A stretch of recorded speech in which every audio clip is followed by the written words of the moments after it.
एक गुणवत्ता यादी मेरिट लिस्ट आल्यानंतर सिलेक्शन लिस्ट कधी येते?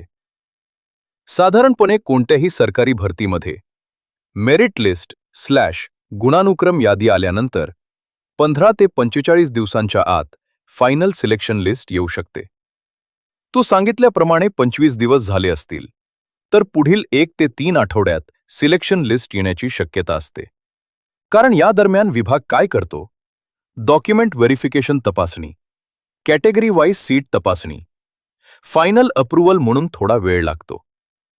2 गुणवत्ता यादीत सगळ्यांचे नाव का असते? हो, मेरिट लिस्टमध्ये सामान्यतः एक्झाम दिलेल्या पात्र उमेदवारांचे मार्क्सनुसार नाव असते. काही वेळा शिफ्ट नॉर्मलायझेशननुसार मार्क्स ॲडजस्ट केलेले असतात, म्हणजे मेरिट लिस्ट बराबर मार्क्स लिस्ट. 3.